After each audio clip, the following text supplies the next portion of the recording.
Hello दोस्तों, मेरा नाम है रवि और आप देख रहे हैं जुम्मन की दास्तान। आज जो मैं कहानी सुनाने जा रहा हूँ जिसे सुनकर आपके रोंगटे खड़े हो जाएंगे। हमारे यहाँ यह कहा जाता है कि पुलिस अपना काम सही से नहीं करती और करती है तो बहुत सुस्त रफ्तार से करती है। पर कई बार ऐसा भी देखा गया है कि पुलिस अपना काम पूरी ईमानदारी से करती है। आज की कहानी कुछ ऐसे ही जिसमें पुलिस अपना काम पूरी ईमानदारी से करती है। इस केस में ना तो कोई गवाह और ना ही कोई सबूत, और पुलिस ने इस केस को मात्र 3 दिन में सुलझाया, जिससे पुलिस का एक नया ही चेहरा देखने को मिला। कहानी उत्तर प्रदेश के अमरोहा जिले की है। अमरोहा में एक गांव है बावनखेड़ी। इस गांव में एक परिवार रहा करता था जिसके परिवार के मुखिया थे मास्टर शौकत अली। मास्टर शौकत अली के अलावा इस परिवार में और 7 लोग रहा करते थे। शौकत अली एक कॉलेज में लेक्चरर थे। उनका एक बेटा एमबीए और दूसरा बेटा इंजीनियर था। घर की बड़ी बेटी इंग्लिश और भूगोल से डबल एमए कर रही थी। पूरा परिवार पढ़ा लिखा था, जिस कारण गांव में इस परिवार की बहुत इज्जत थी। मगर 14 अप्रैल 2008 की रात को जो हुआ वो किसी ने सोचा भी नहीं था। हुआ ये कि 14 अप्रैल 2008 की रात लगभग 2:15 बजे शबनम के तेज तेज से रोने की आवाज़ सुनाई देती है। शबनम की आवाज़ सुनकर जो पड़ोसी थे वो भागकर शबनम के घर में दाखिल हो जाते हैं। और वो सारे पड़ोसी जब घर में पहली मंजिल पर पहुंचते हैं तो उनके पैरों तले ज़मीन खिसक जाती है, क्योंकि उस कमरे में 7 लाशें पड़ी हुई थी और पूरे घर में खून ही खून दिख रहा था। शबनम के माँ बाप, भाई बहन, भाभी, एक छोटा बच्चा, सभी की लाशें पड़ी हुई थी और शबनम वहीं पर ज़ोर ज़ोर से रोए जा रही थी। और शबनम से जब सभी लोगों ने पूछा ये सब कैसे हुआ तो शबनम ने बताया कि रात को चोर डाकू आए थे और घर का सामान, सारा सामान जो है वो ले गए और सबको मौत के घाट उतार दिया। इसी दौरान एक पड़ोसी ने पुलिस को फ़ोन लगा दिया। पुलिस जब वहां पहुंची और वहां का मंजर पुलिस ने देखा तो उनके हाथ पैर भी फूल गए, क्योंकि जो वहां 7 लाशें पड़ी हुई थी, अगर एक बच्चे को छोड़ दिया जाए तो सभी लाशों के गले को एक धारदार हथियार से काटा गया था। सुबह होते होते ये खबर पूरे इलाके में फैल गई और शबनम के घर अंदर और बाहर लोगों का तांता लग गया। शबनम को रोता बिलखता देख सभी के दिल में शबनम के लिए बहुत ज़्यादा हमदर्दी थी। पुलिस ने सभी लाशों को पंचनामे के लिए भेज दिया। उसके बाद इस घटना में इकलौती बची शबनम से पूछताछ करने का पुलिस ने फैसला किया, मगर शबनम का रो रो कर बुरा हाल था।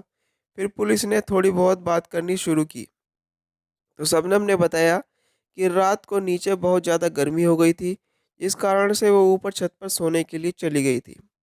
आधी रात कुछ लोग पिछले दरवाजे से घर में घुसे और सभी को मारकर वापस मेन गेट से भाग गए।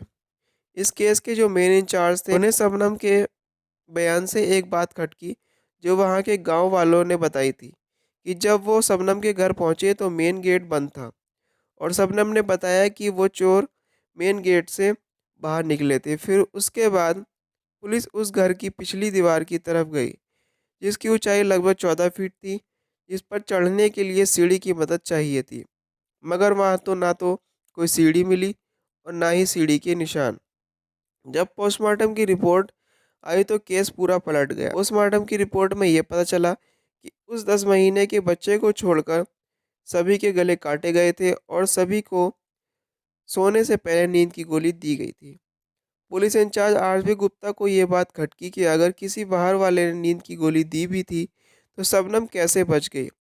आरबी गुप्ता का शक शबनम पर और गहरा होता जा रहा था, क्योंकि घर की तलाशी में उन्हें नींद की गोली का पत्ता भी मिल गया था। इंस्पेक्टर आरपी गुप्ता को शबनम पर शक हो गया था, पर पुलिस उससे पूछताछ भी कर सकती थी और करना भी चाह रही थी, तो वहाँ के लोग इस चीज़ का विरोध कर रहे थे। इसी बीच रोने धोने से शबनम की तबीयत बहुत ज़्यादा खराब हो गई और डॉक्टर को बुलाया गया और एक बात पता चली जिससे सबको हैरानी हो गई कि शबनम प्रेग्नेंट है। शबनम की प्रेगनेंसी वाली बात जब पुलिस को पता चली तो पुलिस के दिमाग में और सवाल घूमने लगे, जिसका जवाब सिर्फ और सिर्फ शबनम के पास ही था। इसी बीच ये खबर उत्तर प्रदेश में फैल गई, जिसकी खबर उस समय के मुख्यमंत्री मायावती को पता चली और वो शबनम को दिलासा देने उसके गांव बावनखेड़ी पहुंची और उन्होंने शबनम को 5 लाख रुपए देने का ऐलान भी कर दिया। पर आरपी गुप्ता ने मायावती के पीए को ऐसा करने से मना कर दिया और कहा, मैं इस केस के बहुत नज़दीक हूँ और मुझे लगता है कि गुनहगार शबनम ही है।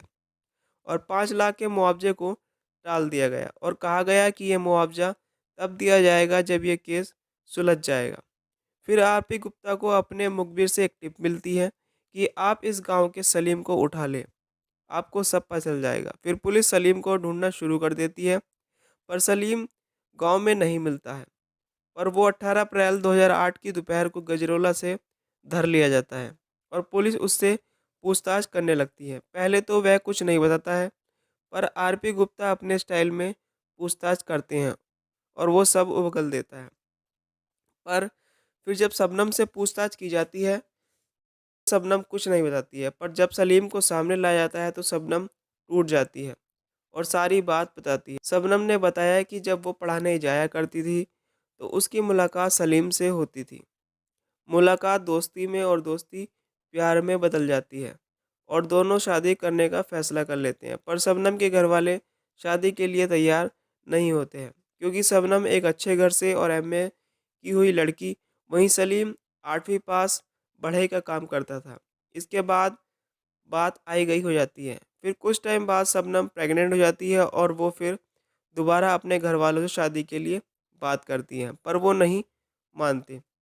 तभी शबनम अपने घरवाले को मौत के घाट उतारने का फैसला कर लेती है। आगे कहानी मैं आपको सुना चुका हूँ।